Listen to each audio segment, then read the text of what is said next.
너희 안에 가면 무엇이든지 원하는 대로 구하라. 그리하면 이루리라. 말씀이 나와 있고요. 쭉 15장 후반절을 보게 되면 16절에 보게 되면 중반부죠.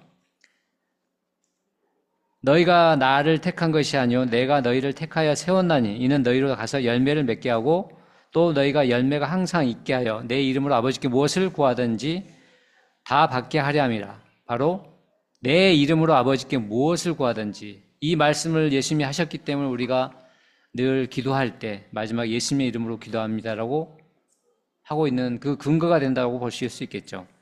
또 쭉 넘어가서 23절에서도 보면 나옵니다. 중반부터 내가 진실로 너희에게 이르노니 너희가 무엇이든지 아버지께 구하는 것을 내 이름으로 주시리라. 또 26절에도 나오죠. 너희가 내 이름으로 구할 것이요 내가 너희를 위하여 아버지께 구하겠다는 말이 아니니. 여기서도 내 이름으로 구한다. 15장 초반부에서는 아내라는 단어를 많이 기억했고요. 그리고 후반부 16절부터는 내 이름으로 구하라라고 나와 있습니다. 그렇기 때문에 우리가 예수님의 이름으로 기도합니다라는 그 배경이 이 요한복음을 통해서 나온다라고 얘기를 하시면 되겠죠. 우리가 예수님 안에 머물러 있으면서 예수님의 이름으로 하나님 아버지의 구한 그것을 들어주실 것임을 예수님께서는 분명히 말씀하고 계시는 겁니다. 이 부분은 다락방 강론에서도 나와 있었어요. 요한복음 14장 10절부터 14절에서도 나와 있는 부분입니다. 14장 10절 중간 이후에 보게 되면 내가 너희에게 이른 말은 스스로 하는 것이 아니라 아버지께서 내 안에 계셔서 그 일을 하는 것이야. 내 이름으로 무엇이든지 14절 내 이름으로 무엇이든지 내게 구하면 내가 행하리라. 이런 말씀들을 근거로 해서 우리가 하나님 앞에 기도할 때, 하나님께 기도할 때 마지막 예수님의 이름으로 기도합니다라는 배경이 된다고, 신학적인 배경이 된다고 보시면 되겠죠. 반가로 3번입니다. 계속해서 약속을 더블 체크하시는 예수님이라고 나와 있네요. 어떤 약속을 더블 체크하시는지, 예수님이 무슨 약속을 하셨는지를 먼저 알아봐야 되겠죠. 예수님은 제자들에게 이렇게 이야기하시는 겁니다. 나는 이제 떠날 거야. 근데 떠나는 게 끝이 아니라 떠나는 나를 대신해서 누군가가 오신다고 나는 말하는 거야. 자, 어떤 내용이 나와 있는지 박스 안에 있는 내용을 한번 읽어보겠습니다. 이명훈 형제님이 한번 읽어주시겠습니까? 다 함께 읽어봅시다. 워크북 89페이지 내용입니다. 제자들에게 하시는 요한 강론이 나는 떠난다 해서부터 출발한다는 사실 계속 붙들고 계시죠. 예수님이 떠나신다는 사실은 제자들에게 근심과 불안을 주고 있습니다.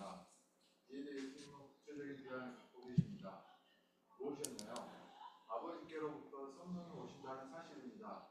내가 아버지 안에, 아버지가 내 안에, 너희가 내 안에, 성령이 너희 안에 하시면서 이론으로 말씀하신 성령님이신데 실제로 그분이 오실 것이니 기다리라고 하십니다. 예, 이 다음 게 읽어보시면 약간 두꺼운 글씨체로 나와 있죠. 두 번을 이야기하죠. 아버지께로부터 성령님이 오신다. 그리고 실제로 그분이 오실 것이니 기다려라.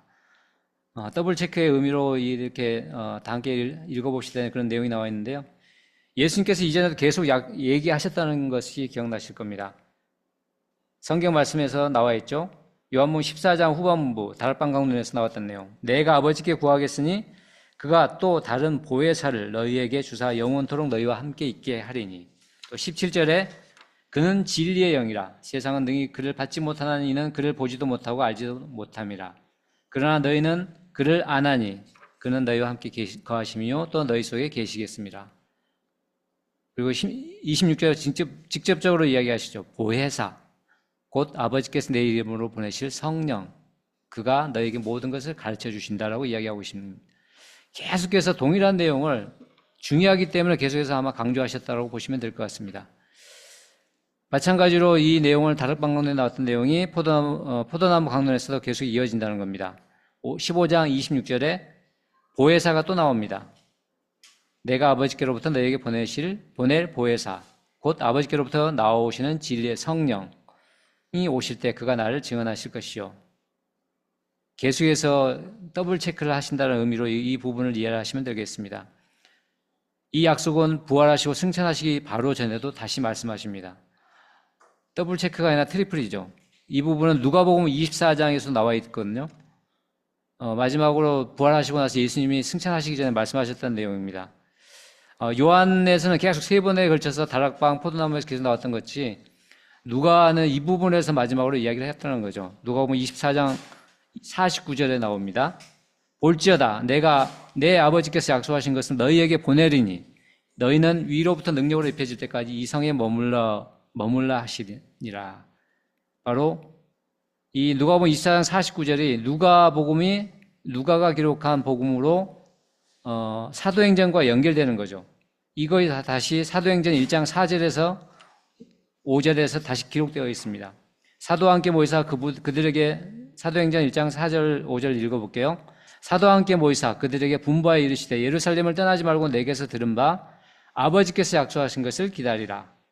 요한은 물로 5절 요한은 물로 세례를 베풀었으나 너희는 몇 날이 못되어 성령으로 세례를 받으리라. 이 내용은 요한복음에서 계속 기록됐고 누가도 누가복음과 사도행전에 계속해서 성령이 오실 것을 예수님이 말씀하시고 그리고 실제 사도행전에서는 그 역사가 이루어지게 되는 겁니다. 바로 복음서에서 사도행전으로 이어질 접촉점이 바로 성령의 오심이라는 것을 기억하면 좋겠습니다. 떠나셔야 하지만 제자들을 안심시켜 주시려고 싶으신 거였죠.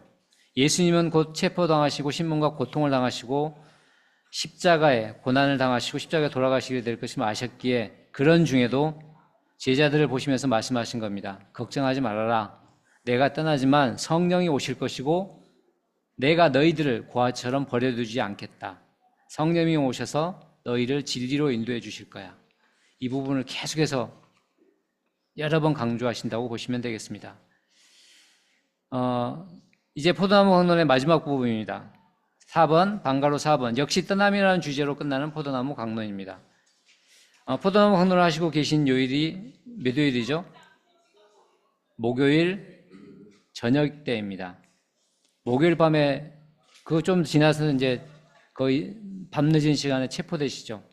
그리고 금요일 날 십자가에 돌아가시게 되는데 예수님께서는 우리가 다락방 강론을 통해서 다락방 강론 시작할 때 말씀하셨던 그 떠남이라는 주제, 또 너 이 상황에 딱 맞는 주제일 수밖에 없다는 것을 기억하시면 좋겠습니다. 떠남을 주제로 시작했던 다락방 강론은 포도나무 강론이 떠남이라는 주제로 역시 마무리된다는 것을 보게 됩니다.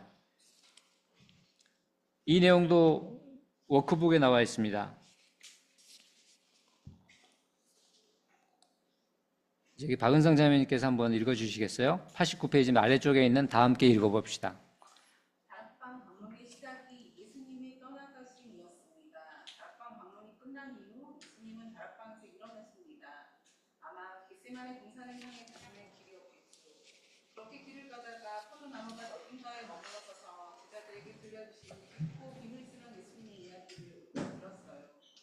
그런데 포도나무 비유라는 한 단락의 강론이 끝날 이즈음 제자들은 여전히 그들을 갸우뚱하고 있는 겁니다. 왜 그런지 아세요? 조금 있으면 너희는 나를 보지 못할 것이라 하고 또 조금 있으면 나를 볼 것이다. 내가 아버지께로 가기 때문에 요한복음 16장 16절에서 17절이라고 하시는 이런 말씀 아직도 이해하지 못하겠다는 것입니다. 물론 우리는 압니다. 이게 무슨 말인지. 그런데 이 제자들은 아직도 무슨 뜻인지 모르겠고 하긴 우리는 모든 결과를 다 알잖아요. 그렇지만 당시 제자들은 앞으로 무슨 일이 일어날지 모르잖아요. 그래서 그런지 제자들은 여기까지 와서 그걸 아직도 모르겠다고 말하는 거예요. 그런데 예수님이 다시 또 설명하십니다. 비유를 하지 않으시고 분명히 설명하시는 것을 제자들이 듣고 굉장히 기뻐합니다. 와, 비유로 말씀하지 않으시니 이제야 환히 깨달을 수 있습니다. 이제야 우리는 예수님이 하나님께로부터 오신 것을 믿습니다. 이렇게 말하면서 말입니다. 예, 그 다음 김태현 행제님이 한번 읽어주시겠어요? 그런데 예수님은 그들의 이런 기쁨에 참으를 깨우는 발언을 하십니다. 이제는 믿었느냐? 가라. 이제 나를 혼자 버려두고 각기 자기 집으로 떠져 도망할 때가 됐는데 어서 왔다. 내가 바라는 것은 너희가 불안해하지 말고 평안하면 좋겠다. 평강 속에 있으면 좋겠다. 세상 사람들을 두려워 말아라. 용기를 가져라. 내가 세상을 이겼기 때문이다. 제자들의 표정 보이십니까? 의기양양했던 베드로가 내가 어디든 죽기까지 따르겠습니다 했을 때 내가 딱 오기 전에 세 번 나를 모른다고 부인하리라 하신 것과 똑같은 분위기가 보입니까? 이제 곧 제사장의 하속들에게 체포당하는 광경을 목도할 것을 아시는 예수님은 똑같이 그렇게 말씀하신 겁니다. 드디어 올 것이 옵니다. 앞으로 닥쳐올 십자가 수랑 과정 하나하나가 환하게 보입니다. 곧 경험하고야 말 아픔을 내다보시면 가슴이 이어질 것 같으십니다. 그러므로 이 기도는 구체적인 환경 속에 놓여있는 사랑하는 제자들을 위한 기도입니다. 아주 구체적인 조건 속에 있는 제자들을 위한 기도입니다. 막연한 기도가 아닙니다. 진리를 추구하며 여기까지 선생님인 줄 알고 쫓아온 그의 제자들을 어느 정도 챙기시는 분이신가 봅니다. 하나님께 올려드리며 중보하시는 예수님의 기도가 듣고 싶지 않으십니까? 예수님의 마지막 마무리 기도 여러분 귀에 육성으로 들으면 좋겠습니다. 예, 이 내용이 이제 큰 4번에 나오게 됩니다. 강론을 마무리하는 대제사장적 기도. 이 부분은 요한복음 17장입니다. 대제사장적 기도라는 이름을 불려지는 이 기도는 예수님께서 제자들에게 유언 강론으로 모든 강론을 마치신 이후에 마무리하듯이 기도하시는 내용입니다. 제자들을 위한 예수님의 중보기도라고 생각하시면 좋을 것 같습니다. 사역의 마지막을 정리하시면서 포도나무 목론을 다 이야기하시고 함께 기도하러 가자라고 하셨을 때 예수님께서는 하나님 앞에 제자들을 위한 기도를 하게 됩니다. 공생의 사역이 마무리되는 상황 속에서 막연히 드리는 그냥 어떤 기도가 아닙니다. 아주 구체적인 내용과 기도 제목을 가지고 하나님께 이 제자들 향한 중보기도를 올려드리시는 것입니다. 기도의 내용은 그동안 감난산에서 다락방에서 포도나무 밭을 지나면서 하신 말씀을 총정리하면서 마무리하시는 기도라고 보시면 되겠습니다. 유언강론을 하시고 제자들을 위해 중보하시는 예수님이 끝까지 제자들을 챙기시는 모습입니다. 어성경이 읽어진 데에서는 이런 내용이 나와 있습니다. 남아있는 제자들이 못내 안쓰러워서 끝까지 뒤를 봐주시는 의리 있는 보스라고 나와 있습니다. 마지막까지 제자들을 위해서 기도로 대제사장적 기도를 드렸던 예수님. 이 예수님의 기도는 공관복음에는 없습니다. 요한복음에 있는 사도였던 어부였던 요한이 90년 이후에 이 요한복음에 예수님의 17장 대제사장적 기도를 꼭 끼워놨다는 겁니다. 자, 어떤 내용들이 있는지를 성경을 찾아보면서 볼까요? 요한복음 17장입니다.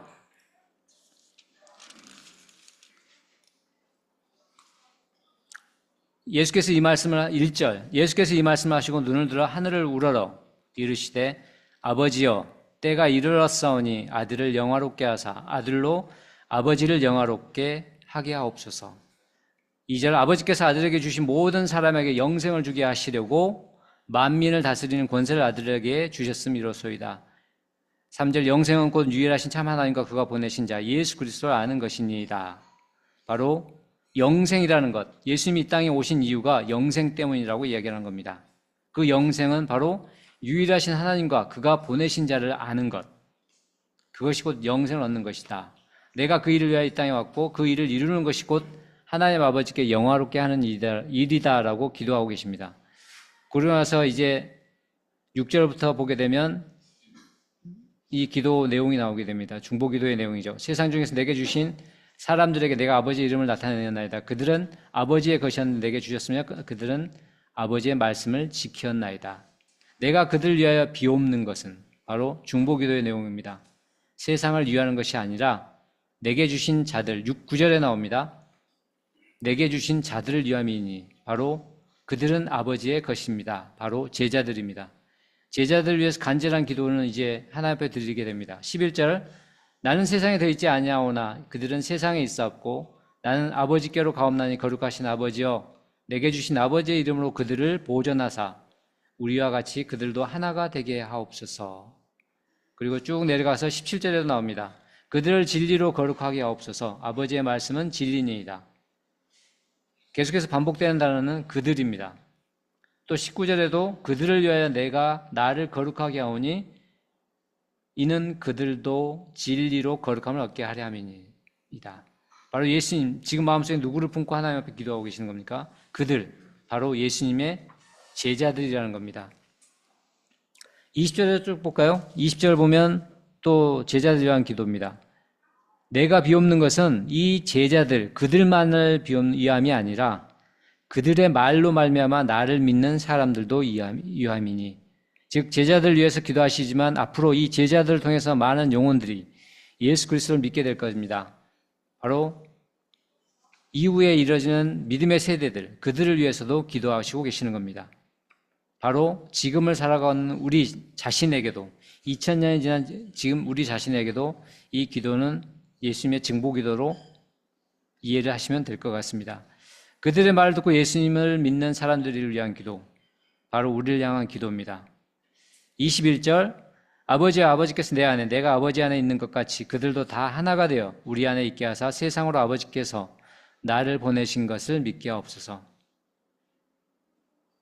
23절, 내가 그들 안에 있고 아버지께서 내 안에 계시어 그들로 온전함을 이루어 하나가 되게 하려 하면 아버지께서 나를 보내신 것과 또 나를 사랑하신 같이 그들도 사랑하신 것을 세상으로 알게 함이로소이다. 이제 예수님은 이 대제사장적 기도로 본인의 사역을 이제 마무리하시는 것 같습니다.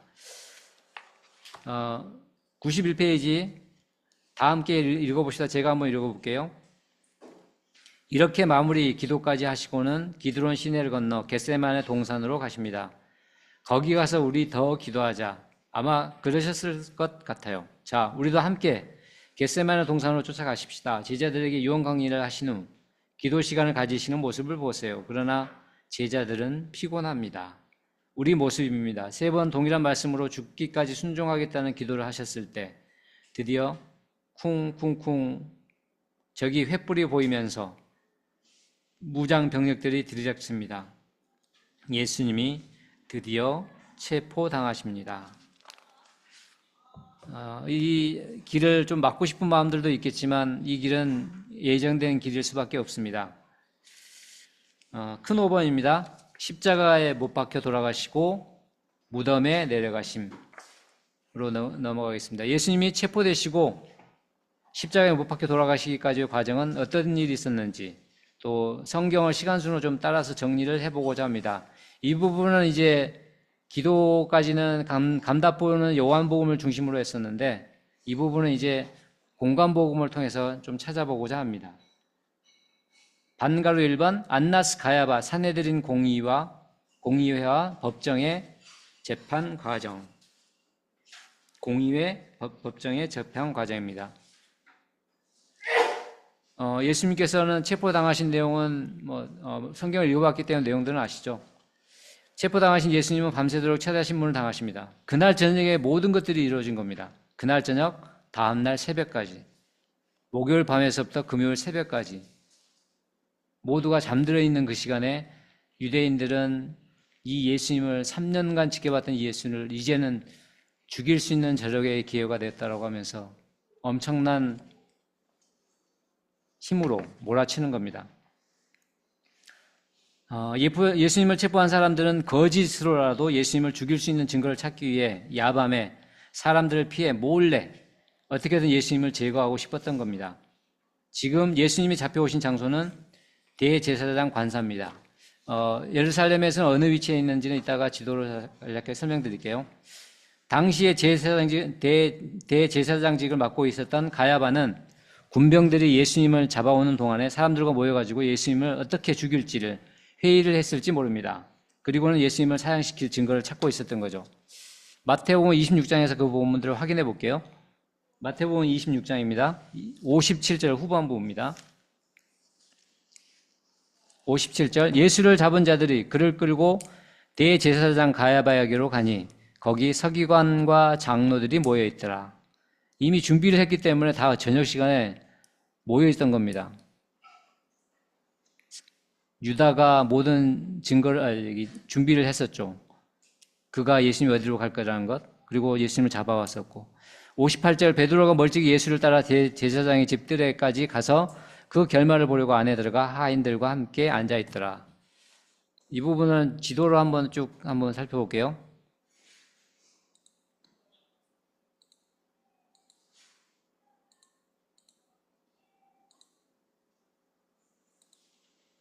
우리가 겟세마네 동산 기억나시죠? 이 겟세마네에서 예수님을 잡아옵니다. 그리고 나서 쭉 예수님을 끌고 갔겠죠. 대제사장 가야바의 집에 모입니다. 가야바의 집과 다락방은 가르쪽 다 있네요. 이 거리를 보시면 대략적으로 이 정도 300m 거리거든요. 그러면은 1km가 안 되는 거리죠. 이 모든 것들이 이 부분에서 이루어지게 됩니다. 가야바의 집에 이제 예수님을 잡아서 이곳에서 신문을 하게 됩니다. 59절, 대제사장, 드디어 대제사장들과 온 공의회가 예수를 죽이려고 그를 칠 거짓 증거를 찾으매. 60절, 거짓 증인이 많이 왔으나 얻지 못하더니 이후에 두 사람이 와서 이르되 이 사람은 말이 내가 하나님의 성전을 헐고 사흘 동안에 지을 수 있다 하더라 하니 이 성전을 헐고 3일 만에 짓겠다라고 분명히 예수님이 말씀하셨어요. 그 말을 그대로 들었기 때문에 그들은 와서 증언을 한 겁니다. 예수님은 성전 청결 활동을 하실 때 자신의 육신을 가르쳐서 성전을 헐라, 내가 3일 만에 다시 짓겠다 이런 표현을 하셨거든요. 있는 말 그대로를 그들은 이해를 했던 겁니다. 받아들이는 거죠. 성전을 헐고 3일 만에 짓겠다. 그건 어떻게 하나님 성전을 헐다고 하는 것이냐. 이건 잘못된 것이다. 그렇게 예수님을 책잡기 위한 논리가 되는 거죠. 이 신문 자리에서 예수님의 죄를 뒤집어 씌울 수 있는 건수를 잡아 질문을 던진 겁니다. 62절에 대제사장이 일어나서 예수께 묻되 아무 대답도 없느냐, 이 사람들이 너를 치는 증거가 어떠하냐 하되 내가 지금 이렇게 들려주는 이 증거 어때? 내가 한 말 맞지? 잘못된 말 맞지? 라고 예수님을 신문하고 있는 것입니다. 예수님은 63절에 답변하지 않으십니다. 예수께서 침묵하시거늘 대제사장이 이르되 내가 너로 살아계신 하나님께 맹세하게 하노니 내가 하나님의 아들 그리스도인지 우리에게 말하라. 이 질문의 요지는 내가 누구냐, 내가 그리스도냐 이 질문에 대한 대답을 하라는 겁니다. 3년 동안 예수님을 쫓으면서 눈으로 예루살렘에서만 뿐만 아니라 갈릴리 지역, 그 위쪽에 있는 갈릴리 지역까지 따라다니면서 예수님을 계속해서 찾았던 그들, 내가 누구냐, 내가 그리스도냐 이 질문에 대답을 하라고 했던 이 질문에 대해서 여전히 예수님을 붙잡아 놓고 내가 누구냐고 또 묻습니다. 내가 그리스도냐 질문을 던지는 것입니다. 예수님은 64절에서 말씀하십니다. 내가 말하였느니라. 그러나 내가 너희에게 이르노니 이후에 인자가 권능의 우편에 앉아 있는 것과 하늘 구름을 타고 오는 것을 너희가 보리라 하시니. 이 내용은 예수께서 다시 오실 것과 다시 오실 예수님의 심판 주로 오실 것이라는 것을 말하고 있는 겁니다. 이 부분은 강남산 강론 때 제자들에게 하셨던 말씀인 거죠. 제자들에게 하셨던 그 말씀을 이제 대제사장들 그들 앞에 선포하시는 겁니다. 나는 인자요. 인자는 하늘 구름을 타고 올 것이다. 심판주로 다시 올 것이다. 라고 이야기를 하신 겁니다. 한 발 더 앞서서 이야기를 하시는 겁니다. 대제사장들은 이제 옳거니 자기 옷을 찢으면서 말합니다. 65절에 그가 신성 모독하는 말을 하였으니 어찌 더 증인을 요구하리요. 보라, 너희가 지금 이 신성 모독하는 말을 들었다. 66절에 너희 생각은 어떠하냐 대답하여 이르되 그와 함께하는 많은 증인들에게 이야기하는 겁니다. 너희들은 어떻게 생각하느냐. 그러자 그들은 사형에 해당하니라라고 이야기를 합니다. 그 내용이 이제 91페이지에 반가로 1번에 나오게 됩니다. 안나스 가야바 사내들인 공의의 재판 과정에서 나오게 됩니다. 1번부터 양가로 1번부터 3번까지의 내용입니다. 법정 질문의 요지는 무엇일까? 지금까지 쭉 내용을 정리해서 제가 불러드릴게요. 요지, 그 법정 질문 요지 옆에다가 내가 누구냐? 하나님의 아들 그리스도냐? 성전을 헐고 3일 만에 짓는다고? 우리가 분명히 그걸 들었다는 증인도 있다. 이렇게 적어 놓으시면 좋겠습니다. 법정 질문에 그들의 대제사장 가야바의 그 집에서 했던 내용의 질문의 요지입니다. 내가 누구냐? 하나님의 아들 그리스도냐? 성전을 헐고 3일 만에 짓는다고? 이런 증인이 있다. 질문의 요지에 대해서 예수님의 대답은 감난산 강설의 핵심 내용하고 동일합니다. 예수님의 대답은 이렇게 적어 놓으시면 되겠네요. 인자는 권능의 우편에 앉은 자다. 그리고 구름을 타고 오는 것을 보리라. 나는 하나님이다. 예수님의 대답의 요지는 이렇게 적어 놓으시면 되겠습니다. 인자는 권능의 우편에 앉은 자다. 구름을 타고 오는 곳을 보리라. 나는 하나님이다. 그 다음에 3번 법정의 선고는 나와 있죠. 신성모독죄다. 더 이상의 증인도 필요 없다. 사형이다. 이 법정에 있는 내용, 이건 유대인들에 의한 법정이었죠. 이 부분이 뒤에서 또 빌라도 신문에서도 나오게 됩니다. 그 부분도 빈칸으로 되어 있는데 그 부분도 또 읽어볼게요. 이따가 말씀드릴게요. 자, 90페이지 맨 아래에 있는 다 함께 읽어봅시다를 읽어보겠습니다. 박정근 형제님께서 한번 읽어보시겠습니까?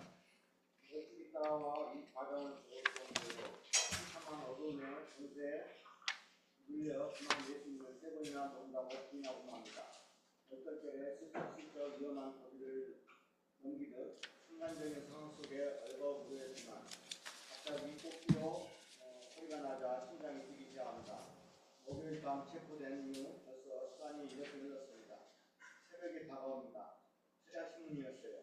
이번 6월절에는 예수님을 잡으려고 하지 않았는데 기다가 나타나면서 갑자기 야밤 불법 재판을 강행한 것입니다. 시위 골목 어디선가 얼굴 묻고 통곡하는 소리가 들립니다. 그러는 어간에 3년을 추적해 왔던 일단의 범인님, 그 대제사장 세력은 드디어 묘안을 찾아냅니다. 왜 우리가 우리 손으로 죽이냐? 로마법으로 죽이자. 굿 아이디어예요. 그러자 금요일 아침이 다가옵니다. 예, 베드로의 세 번의 어떤 부인이라든지 쭉 내용들은 이 다음 게 읽어보시라는 내용에서 쭉 나오는 겁니다. 이제 보시면은 가야바의 집에서 신문을 하고 이때 베드로가 집구면서 새벽에 올라옵니다. 새벽 한 4시나 5시 되면 닭이 울죠. 베드로의 세 번의 부인이 있고 나서 이들은 이제 빌라도의 법정으로 예수님을 끌고 갑니다. 대략 거리상으로 보면 1km가 좀 더 되겠네요. 이 안토니오 요새 옆쪽이 빌라도의 법정이라고 합니다. 베다스다 연못 아래쪽에 있는 곳입니다. 이 빌라도의 법정으로 예수님을 끌고 가는 겁니다. 자, 반가로 2번 빌라도 로마 법정의 재판 과정은 어떤 내용들이 있는가? 우선 제가 설명드리고요. 이 1번, 2번, 3번 내용도 한번 적어보겠습니다. 밤을 새워가면서 예수님을 신문했던 대제사장 세력은 신성모독죄로 자신들이 죽이는 것보다는 정치적 범으로 몰자는 생각을 해난 것 같습니다. 왜 우리 손으로 직접 죽이냐? 로마법으로 처리하자. 로마법을 어긴 정치범으로 몰자라는 것이 그들의 아이디어였던 겁니다. 왜 그랬을까요? 아마 밀란이 일어난 것에 대한 두려움이었을 수도 있습니다. 예수님이 자기가 유대인의 왕이라 주장한다. 그 증거도 있고 또 가이사에게 세금을 바치지 말라고 했다. 이런 제목을 만들어가지고 예수님을 빌라도에게 넘기는 겁니다. 당시 유대 지역을 다스리고 있던 로마 총독이었던 빌라도에게 넘기면 로마법으로는 황제를 반역한 죄는 사형에 분명히 해당되기 때문인 거죠. 그래서 금요일 이른 아침에 유대 지역을 다스리고 있던 빌라도의 앞에 예수님을 서게 만드는 겁니다. 요한복음 18장에 나옵니다.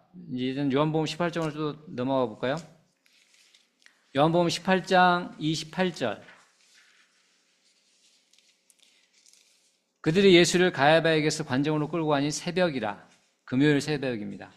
그들은 더럽힘을 받지 아니하고 유월절 잔치를 먹고자 하여 관정에 들어가지 않게 됩니다. 않고 빌라도에게 판결을 넘기는 겁니다. 29절.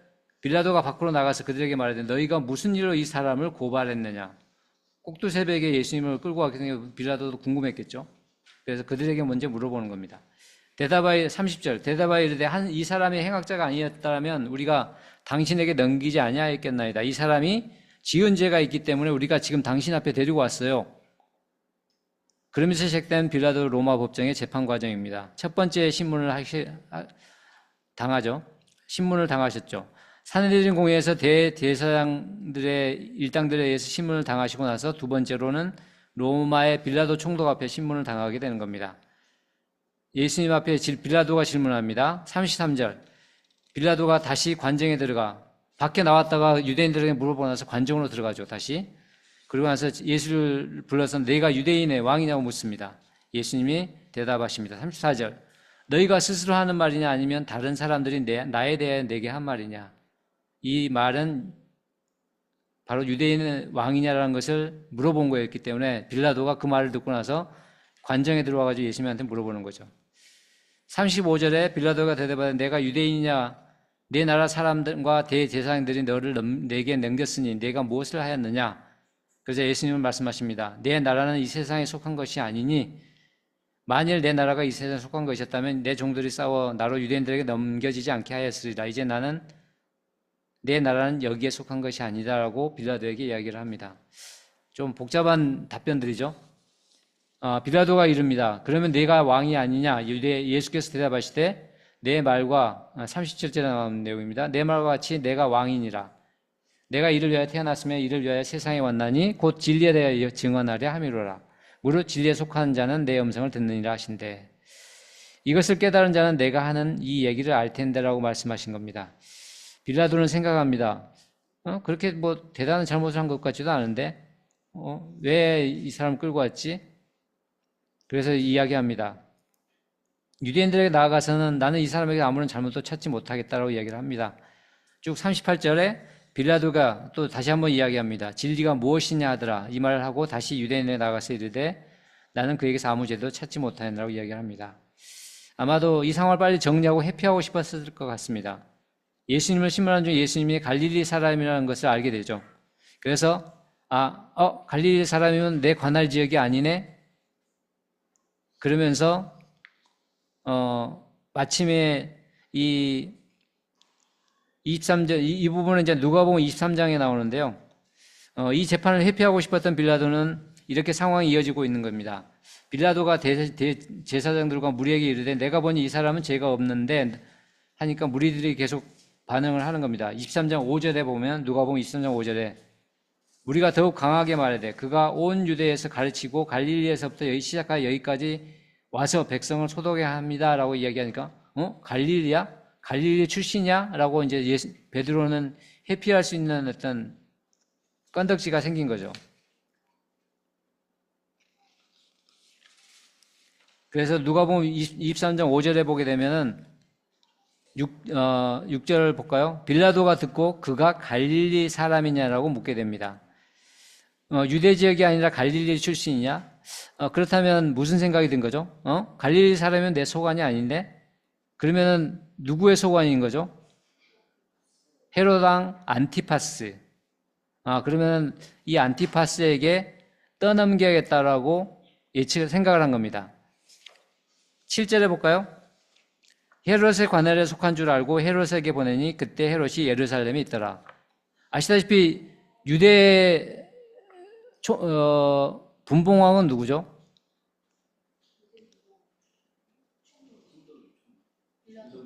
원래 분봉왕. 이 기억나시죠? 이 부분 기억나시죠? 헤롯 아켈라오가 악행을 저질러 가지고 로마 쪽으로 끌려가게 되죠. 그래서 이 사마리아 유대 지역은 분봉왕이 없는 상태입니다. 그래서 빌라도가 와서 파견된 빌라도가 총독으로 있었다는 거죠. 그래서 그리고 갈릴리 사람이라고 하니까 헤롯 안티파스가 갈릴리 사람이죠. 그래서 아까 이 지도에 보게 되면 이 총독의 궁에 헤롯 궁이 있어요. 이곳에 지금 누가 와 있던 거죠? 안티파스가 있어서 이 예수님을 이곳으로 또 보내는 겁니다. 이 지도는 빌라도 법정에 다시 예수님을 헤롯 궁 쪽 안티파스가 있는 갈릴리 분봉왕이 이 사람에게도 또 보내는 겁니다. 또 예수님은 또 끌려가는 겁니다. 세 번째 끌려가는 거죠. 자, 워크북 이제 내용들을 쭉 보면은 반가로 2번에 나와 있는 이 빈칸들이 있는데요. 콜론으로 되어 있는 부분을 한번 우선 정리를 해볼까요? 양가로 1번 법정 질문의 요지. 내가 유대인의 왕이냐? 라고 질문을 하는 겁니다. 그리고 반가로 2번 예수님의 대답은 내 말이 옳다. 나는 유대인의 왕이다. 나는 내 나라가 있다. 진리에 속한 자들은 안다. 이 부분을 제가 좀 올려놓도록 하겠습니다. 카톡방에. 3번, 양가로 3번, 빌라도의 회피. 예수님이 갈릴리 사람이라는 소리를 듣고 갈릴리 분봉왕 헤롯 안티파스에게 재판을 넘긴다. 이 내용이 이제 빌라도의 회피 내용입니다. 안티파스가 있는 이 헤롯궁, 비어있기 때문에 이곳에 아마 안티파스가 와 있었던 것 같습니다. 그렇게 추측해 볼 수 있겠죠. 자, 워크북 다 함께 한번 읽어봅시다를 이번엔 누가 읽어보시겠습니까? 황정석 간사님이 한번 읽어보시겠습니까? 92페이지 아래쪽 한번 읽어주시겠어요? 빌라도는 예수님에게서 죄를 찾지 못하겠다고 했습니다. 유대인의 왕이라고 하면서도 죄를 찾지 못하겠다고 할 정도로 예수님에 대해 호의적이었음을 알 수 있습니다. 그래서 이 재판을 피하고 싶어합니다. 그래서 예수님은 호승에 묶인 채로 헤롯의 관저로 끌려가십니다. 예수님은 피고 제수의 식구이고 이렇게 법적 과정을 거친다는 사실을 분명히 알아야 합니다. 자, 우리도 이제는 헤롯 관저로 가야 합니다. 마침 6월절이어서 헤롯은 로마 지경 관할인 예루살렘에 와 있었습니다. 예수님을 이송하는 로마 군인들의 뒷모습이 보입니까? 유대어 6월절 만찬 이후 다락방 방문, 포도나무 방문을 기도로 마무리하시고 겟세마네 동산에서 체포된 이후 밤새도록 치열한 신분을 당하셨기 때문에 피곤하고 지친 모습으로 끌려가시는 예수님의 모습도 보입니다. 보이십니까? 예수님은 사실 지금 억울하십니다. 자존심 상하십니다. 표현할 수 없을 만큼. 왜? 도대체 무슨 생각으로 예수님은 저렇게 당하고 계신 겁니까? 지금 예수님은 무슨 생각을 하고 계실까요? 네. 쭉 지도로 전체 그림을 보시면 기억나시죠? 다락방에서 하시고 쭉 이렇게 와서 겟세마네 동산에 기도하시고 여기서 잡히시고 가야바의 집에 와서 신문당하시고 밤새고 나서 빌라도의 법정에 갔다가 빌라도의 법정에서 다시 헤롯 궁으로 이곳에서 이제 방가로 3번 갈릴리 분봉의 헤롯의 재판 과정이 있게 됩니다.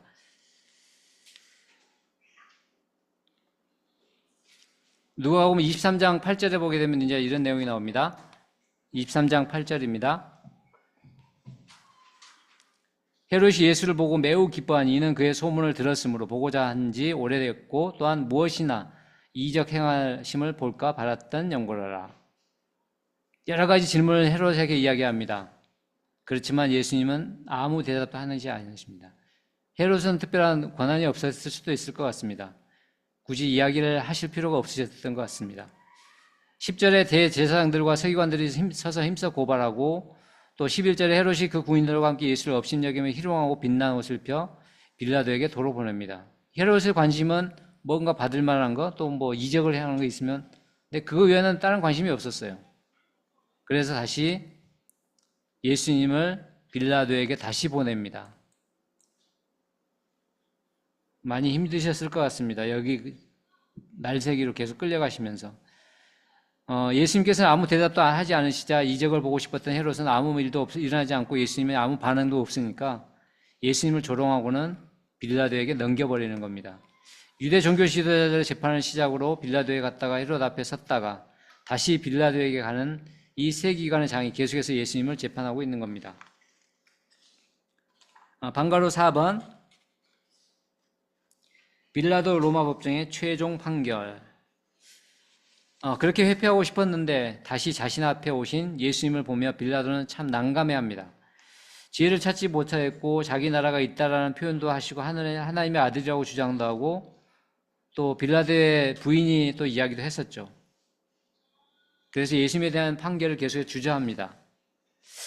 그 빌라도의 아내도 저 사람은 옳은 사람이야. 책방을 해주는 게 좋을 것 같습니다라고 계속 이야기를 했던 거죠. 이분을 잘못 대하면 큰일이 날 것 같다는 생각이 빌라도에게 있었던 것 같습니다. 또 빌라도는 그래서 한 가지 묘안을 찾아다니죠.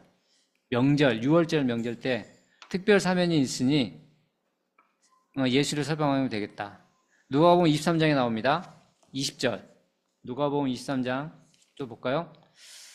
20절에 빌라도는 예수를 놓고자 하여 다시 그들에게 말하되 예수가 죄가 없어 놓아주려고 했더니 어떤 반응이 일어납니까? 21절에 그들은 소리질러 이르되 십자가에 못 박게 하소서, 십자가에 못 박게 하소서. 22절에 이야기합니다. 빌라도가 세 번째 말하되 이 사람이 무슨 악한 일을 하였느냐?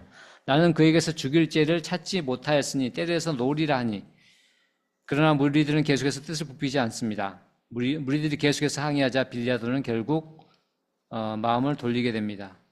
자, 이 부분은 요한복음 19장으로 다시 넘어옵니다. 요한복음 19장의 12절. 이러함으로 빌라도가 예수를 놓으려고 힘썼으나 유대인들이 소리질러 이르되 이 사람을 놓으면 가이사의 충신이 아니니이다. 무릇 자기를 왕이라 하는 자는 가이사를 반역하는 것입니다. 라고 이야기를 하는 겁니다. 로마의 황제의 권한 안에 있던 빌라도는 백성들이 그 빌라도에게 협박하니까 어쩔 수 없이 이제는 손을 들고 마는 거죠. 결국 십자가에 못 박게 된다고 될 수밖에 없는 상황이 되는 겁니다. 이에 16절에 보게 되면 이에 예수를 십자가에 못 박도록 그들에게 넘겨주니라. 바로 빌라도는 유대인의 압박을 못 이기고 예수님을 십자가형을 선고합니다. 이 부분은 이제 십자가형 부분은 마태복음 27장에 나오는 내용인데요. 여기 보시면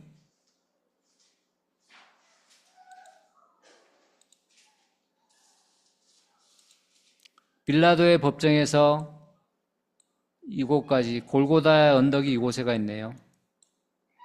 그렇게 멀지는 않는 곳입니다. 이곳을 이제 십자가를 드시고 들고 지고 골고다 언덕을 오르게 되는 내용이 마태복음 27장에 나오게 됩니다. 27장 27절에 보면 총독의 군병들이 예수를 데리고 관정 안으로 들어가서 그의 옷을 벗기고 홍포를 입히고 가시관을 엮어 그 머리를 씌우고 갈대를 그 오른손에 들리고 그 앞에 무릎을 꿇고 희롱하여 이르되 유대인의 왕이여 평안할지어다 하며 그에게 침 뱉고 갈대를 빼앗아 그의 머리를 치는 장면이 나옵니다. 모든 것이 하룻밤 저녁에 아침까지 이루어지게 되는 거죠. 이제 낮 시간까지도 됐겠죠. 금요일 시간입니다. 십자가형을 선고받은 예수님은 십자가의 틀을 메고 예루살렘 시내 항복판을 지나는 겁니다. 쭉 뭐 이렇게 돌았을 수도 있고요. 여기 아까 헤롯 안티파스 궁은 여기가 있네요. 여기 헤롯 궁이 있고 안티파스 궁은 이쪽에 있네요. 그래서 이제 십자가를 지고 골고다 언덕을 오르시게 되는 과정이 35절부터 나오게 됩니다. 35절 그들이 예수를 십자가에 못 박은 후에 그 옷을 제비 뽑아 나누고 이 부분은 시편 22편 18절에 나와 있는 내용입니다. 내 겉옷을 나누며 속옷을 제비 뽑나이다. 37절에 그 머리 위에 유대인의 왕 예수라 쓴 패를 붙였더라. 38절에 이때 예수와 함께 강도 둘이 십자가에 못 박히니 하나는 우편에 하나는 좌편에 있더라. 이 내용은 이사야 53장 5절에 나오는 내용입니다. 그가 찔림은 우리의 허물 때문이요라고 나와 있는 내용들. 이제 39절부터 쭉 42절까지는 내용들이 있는데요. 간략히 설명드리면 예수님을 모욕하고 성전을 헐고 사흘에 짓는 자여 내가 만일 하나님의 아들이거든 자기를 구원하고 십자가에 내려오라. 희롱을 하는 겁니다. 대제사장들, 서기관들, 장로들이. 그가 남은 구원하였을 때 자기는 구원할 수 없도다. 그가 이스라엘 왕이로다. 지금 십자가에서 내려올지어다라고 그러면 우리를 믿겠다라고 예수님을 조롱하는 장면들이 쭉 나옵니다. 이런 내용들은 방금 제가 말씀드릴 인용했던 내용들에 나옵니다. 바로 1000년 전 다윗이 기록한 시편에서 이미 예언했던 내용대로 예수님은 십자가형을 당하시는 겁니다. 그리고 이사야 선지자 700년 전에 이사야가 기록했던 내용들, 바로 아까 이야기했던 시편 22편이나 이사야 선지자의 기록, 이사야 53장에 있던 내용들을 되시면은 여기 보면은 워크북에 보면 방가루 5번 끝 부분에 보면은 시편 내용들이나 이사야 53장 참조라고 되어 있죠. 이 부분들은 이제 우리가 읽기 진도에 나가 있으니까요. 그 부분들을 읽어보시면 좋을 것 같습니다. 시간이 다 돼가니까 간략히 이제 정리하도록 하겠습니다. 쭉 정리하겠습니다. 그가 잘못을 저질러서 고통당하신 것도 아닌데도 그는 십자가형을 당하게 되고 또 그 강도 2명도 있었죠. 이런 내용들이 이사야 예언과 시편의 예언들이 그대로 예언되는 겁니다. 시대와 장소를 달리한 서로 다른 저자가 오랜 시간을 걸쳐서 기록한 이 성경대로 이것은 그대로 이루어지게 된다는 겁니다. 목요일 저녁 잡히신 이후 새벽을 지나 안식일 오전에 십자가형을 선고받고 십자가에 못 박히시고 골고다 언덕 위에서 세워진 유대인의 왕이라는 제패를 걸고 오후 3시경에 이제 매달리시게 되는 겁니다. 마지막으로 예수님은 이야기하십니다. 엘리 엘리 라마 사박다니 내 영혼을 받으소서. 그리고 다 이루었다라고 하시면서 예수님이 죽으시게 됩니다. 예수님이 이곳에서 죽으실 때 이 성전 안에 있는 성소의 휘장이 둘로 갈라지는 일들이 일어나게 되죠. 같은 장소가 아닌데 어떻게 성전의 휘장이 찢어졌다는 내용이 성경에 기록되어 있을까요? 당시 성전에서 제사를 드릴 때는 제사장들이 분명히 이 휘장이 찢어진 것을 보고 아마 이야기를 했기 때문에 언제 예수님이 죽었을 때 성전 휘장이 찢어졌다. 그래서 이 성경에 기록들이 남아있던 것으로 보여질 것 같습니다. 하늘이 어두워지고 일시 현상도 일어났죠. 우리가 코바디스 배너에 보면 그런 내용들도 나오죠. 말 그대로 하늘에서 오신 표적들이었던 것들입니다. 그래서 이 광경을 집행했던 로마 백부장은 자기도 모르게 중얼거리게 됩니다. 이 사람은 진실로 하나님의 아들이었다라고. 자, 이런 내용들을 보시면서 이제 정리를, 이 지도로 잠깐 설명했는데요. 사진들도 있어서 잠깐 좀 설명드릴게요.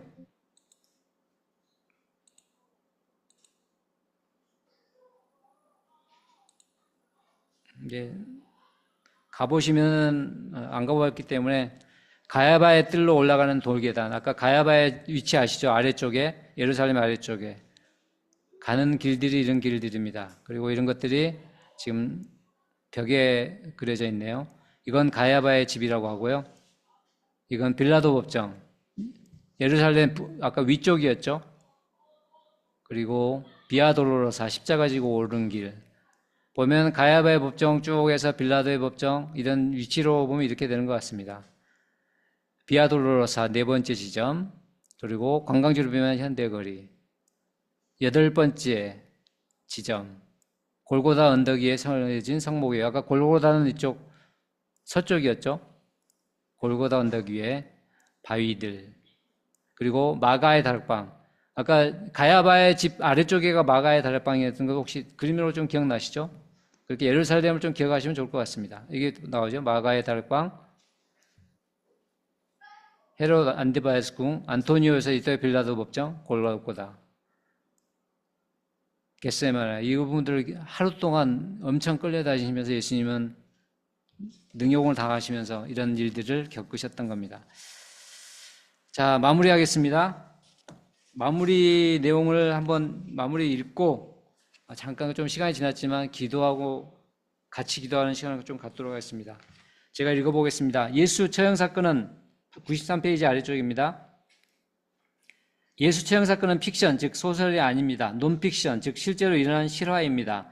한 구석에서 일어난 일이 아니라 세계사의 획을 그어낸 사건입니다. 그렇다면 그 시대뿐 아니라 그 이후 2000년 동안 갈릴리 예루살렘뿐 아니라 온 세상을 미혹해 한 그 실제 인물 예수, 그는 누구란 말인가? 우리는 이 질문을 품고 끈질기게 여기까지 추적해 왔습니다. 오늘은 특별히 3년 동안 특수훈련을 받았던 그의 측근 제자들에게 유언으로 남겨놓은 마지막 정보들을 살펴보았습니다. 그 정보에 의하면 예수, 그가 관심을 갖고 계셨던 핵심 주제 역시 나도 내가 누구인지 말하고 싶다는 것이었습니다. 그의 사상, 생각의 중심은 그 자신이었습니다. 그가 처형될지언정 양보하지 않고 붙들고 있었던 것, 붙들고 있었던 깃발이 자신이 하나님이라는 주장이었습니다. 그가 보통 사람인데 천하보다 귀한 자기 목숨을 걸고 천재적인 논리를 펴며 그렇게 주장했다면 끔찍하도록 무서운 독종자, 사기꾼입니다. 여기서는 독은 독할 독자입니다. 만약 그렇게 주장을 했다면, 아니면 그의 주장대로 하나님의 아들, 독종자, 유일할 독자입니다. 김선 박사님의 인용에서 나왔던 내용인데요. 바로 하나님의 아들 독종자로 오신 분이라고 해도 또 얼마나 끔찍하고 무서운 얘기입니까? 하나님의 사람이 되어 나타나셨다니. 그런데 더더욱 끔찍한 것은 그가 죄수로 사형 언도를 받고 처형당했다는 역사적인 사실입니다. 이유는 나는 유대인의 왕 하나님이다라고 말한 것 때문입니다. 그것도 재판이라는 법적 절차를 밟아서 말입니다.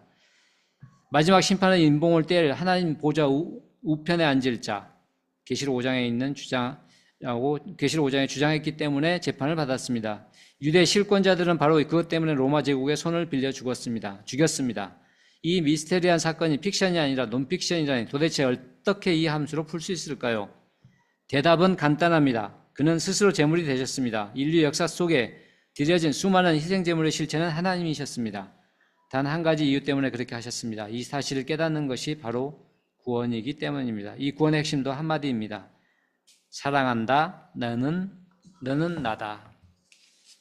잠깐 눈을 감으시고요. 쭉 배웠던 예수님을 그 사역을 쭉 기억해 보시면 좋겠습니다. 우리는 예수님의 공생의 3년 사역을 X축, Y축을 이동하며 살펴보았습니다. 처음 세대 요한에게 세례를 받으시고 공생의 사역을 시작하신 예수님을 따르며 우리는 질문 하나를 던졌습니다. 바로 예수 그는 누구인가? 이 질문에 대한 답을 내리는 것이 사후 복음서를 읽는 관점이었습니다. 3년의 공생애를 쫓아 예수님을 여기까지 따라온 우리는 이 질문에 어떤 대답을 해야 할까요? 어떤 대답을 머릿속에 떠올리시나요? 예수님의 제자들처럼 주는 그리스도시요 살아계신 하나님의 아들이십니다 라는 고백이 오늘 우리가 예수님께 드리는 진정한 고백이신지 각자 좀 생각해 보시면 좋겠습니다. 하나님이신 그분이 친히 이 땅에 인간의 몸을 입고 오신 그분이 바로 예수 그리스도이십니다. 2000년 전에 이 땅을 밟고 실제 역사 속으로 들어오셔서 말씀하고 싶으신 것이 있으셨습니다. 이 땅에서의 삶이 전부가 아니라 영원한 생명이 있노라. 그것을 믿는 자에게 영생 구원을 주신다는 말씀입니다. 죄가 없으신 그분이 십자가에 죽으셨습니다. 우리의 모든 죄를 담당하시고 우리의 모든 죄의 문제를 해결하셨습니다. 이것이 복음이고 기쁜 소식이요 이것이 구원인 줄 믿습니다. 예수님의 십자가의 죽으심으로 끝나지 않습니다. 왕이신 하나님은 죽음에 갇혀 계실 수 없습니다. 영생의 근원이신 그분은 죽으시고 장사되심으로 끝나지 않습니다. 잠깐 1에서 2분 정도요. 이 예수님을 기억하시면서 예수님이 던지신 그 주제를 한번 생각하시면서 기도하는 시간 갖도록 하겠습니다.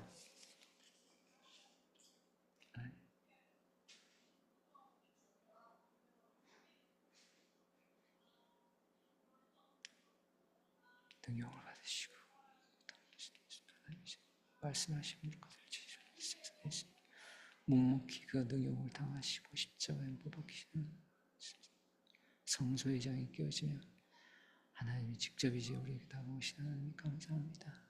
예수님 3년의 사역을 되돌아보고 하나님 감사합니다.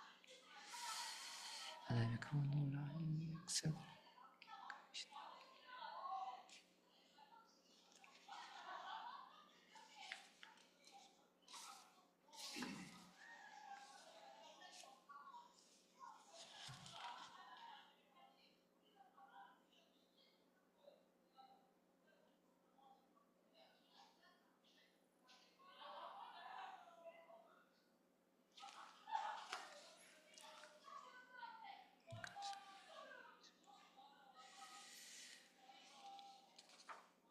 자, 우리가 6과까지 쭉 내용을 이해했는데요. 하나님께서 창조하신 것이 역사의 시작이었고 예수님도 역사적인 실제로 이 땅에 오셨고 십자가에 죽으시고 부활하셨습니다. 죄와 사망의 권세를 이기시고 부활하신 이 예수님을 기대하며 또 우리가 성경을 한 주간 읽으시면서요. 또 다음 7주화를 좀 준비하면 좋겠습니다. 워크북 7과 한번 읽어볼까요? 99페이지에 나온 이제는 죄와 사망의 권세를 이기신 예수님입니다. 7과 읽어볼까요? 시작. 예수 부활 이후 갈릴리 사나이들 예루살렘의 교회에 개척. 죽으심으로 끝나는 게 아니라 한 주간 이걸 기록해 보시면서요. 예수님의 부활까지 또 쭉 연결해 보겠습니다. 자, 기도하고 마치겠습니다. 사랑과 은혜가 풍성하신 하나님, 2주간에 걸쳐 6과를 공부했습니다. 3년의 공생의 사역을 마무리하시고 제자들을 끝까지 사랑하셨기에 감난산 강론, 다락방 강론, 포도나무 강론으로 제자들을 가르치시고 대제사장적 중보 기도를 하신 예수님의 마음을 배우게 하시며 감사합니다.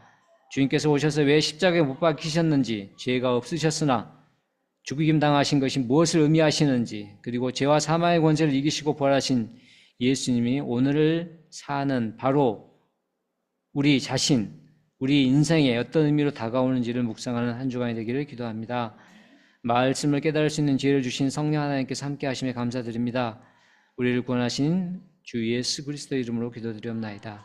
아멘. 네, 수고하셨습니다.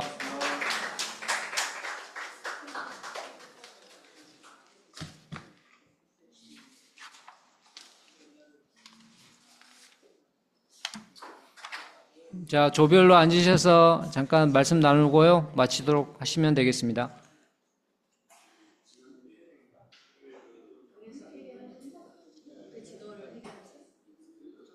지금 옛날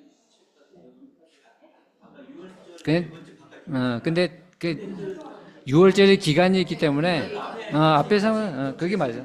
그렇게. 이건이 있구나. 6월절이 여기 딱 4월로 떨어진 게 4월 원래 6월절은 4월 14일부터 21일까지야. 기간이니까. 기간이니까 근데 여기는 4월에 여기서 보면 4월 전에 들어와 있다고 그러잖아. 그러니까 이제 사람들은 어차피 4월을 여기다 들고 나왔으면 되는데 딱 4월이 흘리는 게 아니라 4월 안에 들어있는 2월절이라고 이것이 14일부터 6월절이니까 그 주 6월절 일주일절이잖아. 그래서 일주일절이니까 이 사건이 있으니까 여기가 4월이라고 이렇게 하면서 안으로 들어오고 이쪽은 이렇게 바깥으로 나갔잖아. 근데 좀 추워 이게 근데 우리 여기서는 이렇게 밑에 이렇게 나왔어.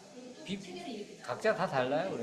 이게 왜 책에 이렇게 나왔는데 이거를 자꾸 이게 최근 이게 나왔다. 그렇지. 이유로 나왔으니까 조금 이게 앞으로 들어가야 돼. 편집이 계속 편집관. 이렇게 아니 4월을 6월절이니까 6월절은 4월 14일부터 21일 그걸 기점으로 이렇게 하는 건데 4월부터니까 4월 자체가 6월절이 아니잖아요. 그러니까 이렇게 기간이니까 그러니까 약간의 안 되죠? 그러니까 눈은 가지고 뭔 말이 보이시나? 눈이 가다고 이렇게 되지 않을까요? 그러니까 이야기하면 시간이 엄청 길어질 것 같아서 아니 7번 내용이 엄청 많거든요. 범위는 적어. 아니 근데 많아요. 내용이 그러니까 7과가 최종 요약이 될 것 같아요. 이게 책에 있는 지금 왜냐면 뒤로 가는 거예요. 14일부터 기간이니까 그리고 6월절 뒤로 이렇게 기간을 놨어. 14일을 기준으로 했으면 맞는 근데 사람들이 4월 그렇게 생각해버리면 안 돼요. 6월달 사건 전에